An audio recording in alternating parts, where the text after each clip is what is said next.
ওরা বললো জামালপুরে নাকি এটা ফেমাস চা। তো এই চায়ের এই জায়গায় আসতে গেলে কই আইতে হইব?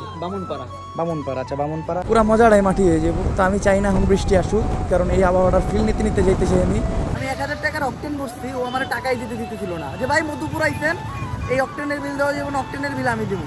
আমি যতটুকু শুনছি মধুপুরের আনারস নাকি খুব সুস্বাদু।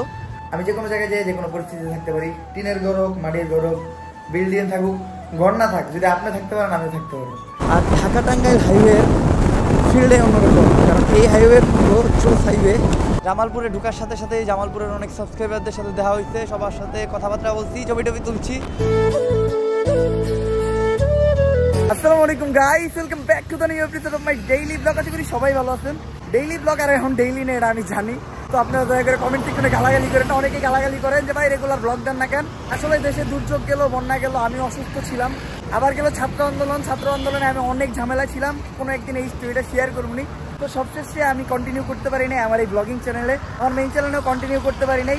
বাট ইনশাল্লাহ নেক্সট মান্থ থেকে আমি সব জায়গায় কন্টিনিউ ভিডিও ছাড়ুম রেগুলারলি, এটা আমি কথা দিলাম। আর গত ব্লগে আমি জানাইছিলাম যে আমি যাবো আমার নেক্সট ব্লগে জামালপুর। অলরেডি আমি রেডি হয়ে গেছি, ব্যাগ কান্দে এই যে বাইক। আর আমার সাথে জামালপুরের ব্লগে যেতেছে জহুর রহমান। মূলত ও একজন ভালো রাইডার, আসলে ভালো রাইডার নয়, একজন সাপ্রি রাইডার। বাট আমার লগে থাকলে আমি ওরে কুয়ে টুয়ে ভালোভাবে রাইড করাই। আপনারা কমেন্ট করতে পারেন ভাই মনির ভাই কই। আসলে মনির একটু কাজকর্মে ব্যস্ত, আর আমি তো আরেকটা জায়গায় আসছিলাম, তো আমার বাইক ওই চালায় নিয়ে আসছে। এখান থেকে ও আমার রিসিভ কইরা এখন আমরা দুইজন যাবো হলো জামালপুর। ইনশাল্লাহ জামালপুর যাইতেছি। জামালপুরের মানুষজন কেমন, জামালপুরে দেখার মতো কি কি আছে সবাই আপনারা সাজেস্ট করবেন। আপনারা যেসব জায়গায় কমেন্টে বলবেন ওইসব জায়গায় আমি যাওয়ার চেষ্টা করবো। আর আমি জানি জামালপুরে আমার হিউজ একটা ফলোয়ার বেস আছে, তো ইনশাল্লাহ সবার সাথে দেখা করার চেষ্টা করবো। আর আমি বলছিলাম যে আমার ক্যামেরার মাইকটা নষ্ট হয়ে গেছে, অবশ্যই এটা সবসময় হয়। তো রহমান তো ব্লগ করে না রিসেন্টলি, যার জন্য ওর মাইকটা আমি আমার হেলমেটটা সেট করে নিতেছি। কজ জামালপুর যাবো, মোটর ব্লগ হবে না, এটা তো হতেই পারে না। তো চলেন মাইকটা লাগানো হইলে আমরা রওনা দিব জামালপুরের উদ্দেশ্যে। আর আমরা এখন আসছি হলো গাজীপুর থেকে একটু ভেতরে। আমি মূলত জায়গায় একটা দাওয়াতে আসছিলাম, তো দাওয়াত খাওয়া শেষ। এখন আমাদের উঠতে হবে হলো গাজীপুর হাইওয়েতে উইঠা দেন আমরা ডিসিশন নিবো যে টাঙ্গাইল হাইওয়ে দিয়ে যাবো নাকি ময়মনসিংহ হাইওয়ে দিয়ে জামালপুর যাবো। আই থিঙ্ক টাঙ্গাইল হাইওয়ে দিয়ে গেলেই বেটার হয়, কারণ টাঙ্গাইলের যে হাইওয়েটা ওটা একদম নিট অ্যান্ড ক্লিন, আর ওই জায়গায় গাড়ির চাপও একটু কম থাকে। ময়মনসিংহ হাইওয়েটা একটু ভাঙাচোরা মাঝখানে আসছে, আর ওই হাইওয়েতে একটু চাপও থাকে বেশি গাড়ির। দেখি কই দিয়ে যাওয়া যায়। আজকে সকাল থেকে প্রচুর বৃষ্টি হয়েছে, বাট এখনকার আবহাওয়াটা সুন্দর। লাইক আকাশটা দেখেন মেঘলা, খুব সুন্দর ঠান্ডা বাতাস বইতেছে। এই আবহাওয়াটা আমার খুব ভালো লাগে। এখন যদি বৃষ্টিটা আহে তাহলে মনে করেন গরম ভাতে পানি ঢালা হয়ে যাবো, পুরা মজাটাই মাটি হয়ে যাবো। তো আমি চাই না এখন বৃষ্টি আসুক, কারণ এই আবহাওয়াটার ফিল নিতে নিতে যাইতেছি আমি। এখন গাজীপুর থেকে মীরাবাজার যাওয়ার যে রাস্তাটা এত জোশ হয়েছে, জাস্ট দুইটা জায়গায় একটু সমস্যা, শুরুর টাইমে অ্যান্ড শেষের টাইমে। বাদ বাকি যে রাস্তাটা পুরো মাখন রাস্তা, প্লাস রাস্তার সাইডের ভিউ, দেন আজকের ওয়েদার, সব মিলা ডেডলি কম্বিনেশন ভাই, ডেডলি কম্বিনেশন। মজা লাগছে তো আমার খুব। আর এই রাস্তায় আপনি চাইলে আগুন বরাবর গাড়ি টানতে পারবেন, জাস্ট একটু খেয়াল রাখবেন, কারণ এখনও দুই একটা জায়গায় কাজ চলতেছে। তো আপনি যদি একটু হাইপার হয়ে যান বড় কোনো দুর্ঘটনা হতেই পারে, বাট বেসিক্যালি 90-100 এরকম টানতে পারবেন, কোনো সমস্যা নেই। আর যেহেতু রাস্তাটা নতুন, গাড়ির চাপ অনেক কম, কিছু সংখ্যক গাড়ি আছে আপনারা দেখতে পাইতেছেন। আর যেটা ভাবছিলাম ওইটাই হইলো, এত সুন্দর ওয়েদারের মজা নিতে পারলাম না। বৃষ্টি শুরু হয়ে গেছে, এই জায়গায় বৃষ্টি হয়েছে, এখন একটু কমছে। আমার মনে হয় সামনে গেলে আমরা পুরোপুরি বৃষ্টি পাবো। তো বৃষ্টি পাইলে বৃষ্টিতে ভিজা আর যাওয়া যাবো না, কারণ শরীরের কন্ডিশন এমনিতেই ভালো না। ফেনী থেকে আসার পর আমার গলা শরীর দুইটা একদম বৈশা গেছে। তো কোথাও ব্রেক নেবো, বৃষ্টি থামলে দেন আবার রওনা দিব। দেখেন পরিশ্রমী মানুষ, বৃষ্টিতে ভিজা কি কষ্ট করে সবজি নিয়ে যেতেছে। এই ধরনের মানুষদের আমি সেলুট জানাই, তাই অবস্থা খারাপ, চাপাই দিই। আমরা এখন ঢাকা টাঙ্গাইল হাইওয়েতে। আমি ওরে বাইক চালাইতে দিই, আমি একটু বসছি, কারণ অনেকক্ষণ আমি বাইক চালাইছি। আপাতত আমি ফিল নিতে চাই। আর ঢাকা টাঙ্গাইল হাইওয়ের ফিল্ডে অন্যরকম, কারণ এই হাইওয়ের পুরো চোস হাইওয়ে খুব কমই পাওয়া যায়। মাওয়া, ভাঙ্গা এগুলার হাইওয়ের সাথে এই হাইওয়েটার তুলনা দেওয়া যায়। আর এই হাইওয়েটা অলওয়েজ ফ্রি থাকে, আর হাইওয়ের দুই পাশের ভিউ জাস্ট ওয়াও। তো এখন আমরা হুকুম হলো টাঙ্গাইল দিয়া, এই ডিসিশনই নিলাম আর কি, কারণ ময়মনসিংহের রাস্তাটায় অনেক জাম, দেন অনেক ভাঙা চূড়াও। আর আমরা যে জায়গায় যেতেছি ওই জায়গায় এদিক দিয়ে গেলে একটু তাড়াতাড়ি হবে, ওদিক দিয়ে গেলে অনেক ঘোরা হবে। আর বাইকের টান অনেক বেশি, আমার একদম ঘুরে নিয়ে যেতেছে। যদি এইভাবে টানতে থাকে আমার মনে হয় 1 ঘন্টার ভিতরে আমরা পৌঁছে যাবো। আর আমার বাইকে ফুয়েল শেষ হয়ে গেছিলো, যার জন্য আমি একটু অকটেন ভরে নিলাম। অকটেন ভরতে যেয়ে তো আমি পুরোপুরি অবাক। অকটেনের দাম 125 টাকা, 6 টাকা যে কমছে আমি জানতামই না। অবশ্যই 6 টাকা কমলে কি, কারণ আগে পড়তাম 90 টাকা দিয়া, এখন 125 টাকা হইলে কি 120 টাকা হইলে কি, দাম তো বেশি দিতে যাবে। যাক 6টা টাকা পাচ্ছে, এটাই অনেক। আর একটা জিনিস থেকে আমি একদম অবাক হইলাম, আমি অকটেন ভরতেছিলাম, আমার একটা সাবস্ক্রাইবারের লগে দেওয়া হয়েছিল, আমি 1000 টাকার অকটেন ভরছি, ও আমার টাকাই দিতেছিল না, যে ভাই মধুপুর আইছেন এই অকটেনের বিল দেওয়া যাবে না, অকটেনের বিল আমি দিব। বেসিক্যালি আমি মধুপুর প্রথম আসলাম, মধুপুরের মানুষজন জাস্ট ওইটুক ব্যবহার দিকে আমি মনে করলাম যে না তারা অনেক আন্তরিক। এর আগেও কিছু সাবস্ক্রাইবারের সাথে দেওয়া হয়েছিল, তারাও খুব ভালো আপ্যায়ন করছে, মনে করেন বিলটা দিতে হয় না, এই কথাটাই বলে কয়জন।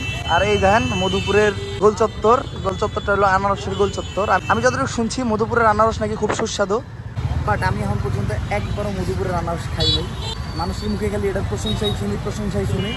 এইবার আমার একটা টার্গেট আছে, যাওয়ার সময় আমি মধুপুরের আনারস খাবো, যদি এখনও পাই রাস্তায় তাহলে মধুপুরের আনারস কিনে নিব, দেন খাইয়া ওইটার অরিজিনাল রিভিউটা দিব। আমি সব মানুষের কাছ থেকে শুনছি। আর আনারস আমার ফেভারিট একটা ফ্রুট। মলপুর আর বেশি দূর নাই, মেবি 40 কিলোর মতো।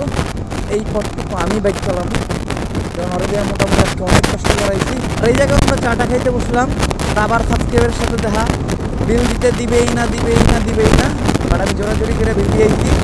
এইটা বললা যে ভাই তুমি কোনো কাজকর্ম তো করো না, যেদিনকে তুমি কাজকর্ম করবো ওই দিনকে তুমি আমার বিল দিবা না। এদিকের মানুষ আসলেও ভালো, অ্যান্ড গাড়ির চাপও কম, তাই লাগতেছে রাইড করতে। আর এখন একটা গ্রামের ফিল পাইতেছে। এতক্ষণ তো টাঙ্গাইলের শহরের ভিতর দিয়ে আসছি, গ্রামের মজাটা পাই নাই। আমার কাছে গ্রামটাই মজা লাগে। শহর কাজকর্ম প্রয়োজনের ক্ষেত্রে ঠিক আছে, ওই দালান কোঠা এগুলো 2-1 দিন দেখতে ভালো লাগে, সবসময় না। বাট গ্রাম ইজ গ্রাম, গ্রামের মজা শহরে কখনোই পাবেন না। শহর হলো একটা বিরক্তিকর জায়গা, জাম জট ধুলা বালু হরন, দম বন্ধ হয়ে যায়। আর গ্রামে আসলে খোলা যে একটা নিঃশ্বাস নিবেন, এতেই শান্তি। যারা শহরে আর গ্রামে মিলায়, দয়া করে মিলায়েন না। গ্রামের সাথে কখনো শহরের তুলনা হবে না। শহর শহরের জায়গা দিয়ে ঠিক আছে, আর গ্রাম গ্রামের জায়গা দিয়ে বেস্ট, টপ ক্লাস, নাম্বার 1। শুধু গ্রামের পরিবেশ প্রকৃতিই ভালো না, গ্রামের মানুষজনও ভালো, সরল সোজা। তাদের ভিতরে এত প্যাঁচ নাই, তারা এত কিছু বুঝে না, আর তাদের আপ্যায়ন অন্য লেভেল। শহরে চুরি বাটপারি ফ্যাসরামি এগুলো সব কিছু দিয়ে বইরে গেছে, যার জন্য শহরের মানুষ বাইরের থেকে কেউ গেলে অনেক ক্ষেত্রে তাদেরকে বাসায় ঢুকতে দিতেও ভয় পায়। বাট গ্রামে এই জিনিসটা না, গ্রামে চুরি ছিনতাই ডাকাতি রেকর্ড খুবই কম। এখন ভালো খারাপ মিলিয়েই তো দুনিয়া, সব জায়গায় ভালো খারাপ আছে। ওই গ্রামে অনেকগুলো ভালো মানুষের ভিতরে কয়েকটা খারাপ মানুষ, আর তারাই সব অপকর্ম চালায়, তাদের জন্য এই গ্রামের নামটাই টট্ট। বাট গ্রাম ইজ গ্রাম, মানুষের দিক দিয়া, প্রাকৃতিক দিক দিয়া, সব দিক দিয়া বেস্ট। আর এই ফুল রাস্তাটাই অনেক জোস, আমার রাইড করতে খুবই মজা লাগতেছে। এর বেশি কথা পারবো না, আমি জাস্ট টাইনা জামালপুর যাই, আপনারা রাইডটা এনজয় করেন।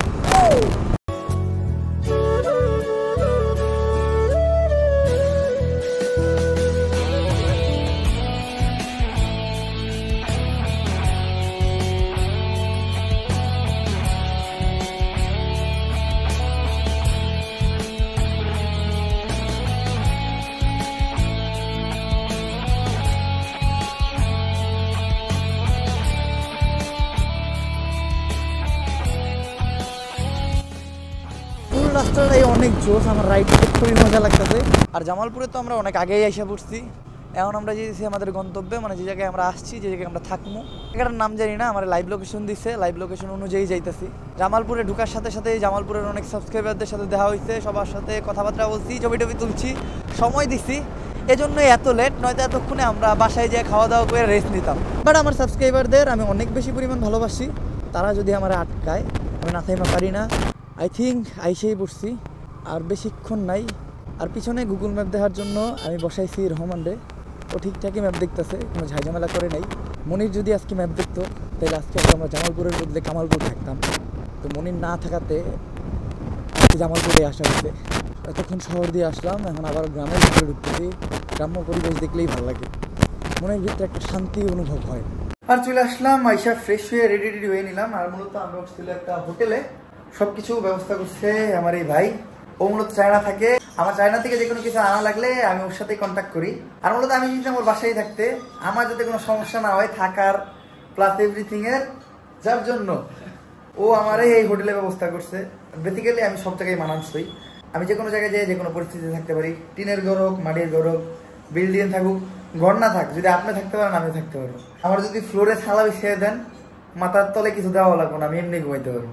আমার অভ্যাস আছে আর কি। আসলে ওই শুরু থেকে তো হাই ফাই ছিলাম না, তো এখনো হাই ফাই না, যার জন্য ওই আরামায়েশের বিলাসিতার ব্যাপারটা আমার ভিতরে খাটে না। যাই হোক, ওর এরিয়া ও যা ম্যানেজ করছে, আর কি করার, না তো করতে পারি না। তো আপাতত আমাদের রেস্ট নেওয়ার পালা, শরীর অনেক ক্লান্ত, এখন কিন্তু অনেক রাত, ঘুমেও ধরছে। আর আসার পর থেকে সাবস্ক্রাইবার আসতে আছে, সবার সাথে একে একে দেখা করলাম। আজকের মতো এন্ড করতে হইব, কারণ শরীর আর চলে না।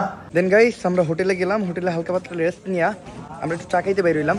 যেহেতু জামালপুর আসছি, ওরা বললো জামালপুরে নাকি এটা ফেমাস চা। তো এই চায়ের এই জায়গায় আসতে গেলে কই আইতে হইব? বামুনপাড়া। আচ্ছা, বামুনপাড়া টাকার নাম আছে কোনো? বামুনপাড়া আসলেই এই ফেমাস চা পাইবেন। চাটার টেস্ট মোটামুটি জোস। আগে নাকি এটার টেস্ট আরো ভালো ছিল, এটা মালাই চা, প্রিমিয়াম স্বাদ, আমার কাছে সেমাই লাগতেছে। তো আজকের ব্লগটা আমার এই জায়গায় এন্ড করতে হইব। সারাদিন রাইড দিয়ে আসছি, আমি অনেক টায়ার্ড। এখন চাটা খেয়ে একটু ফ্রেশ ট্রেশ হইয়া দেন ডিরেক্ট দিম একটা ঘুম। কালকে জামালপুরের অনেক জায়গায় যাবো। তো guys, till then stay safe, ride safe. দেখা হবে নেক্সট ব্লগে। আল্লাহ হাফেজ।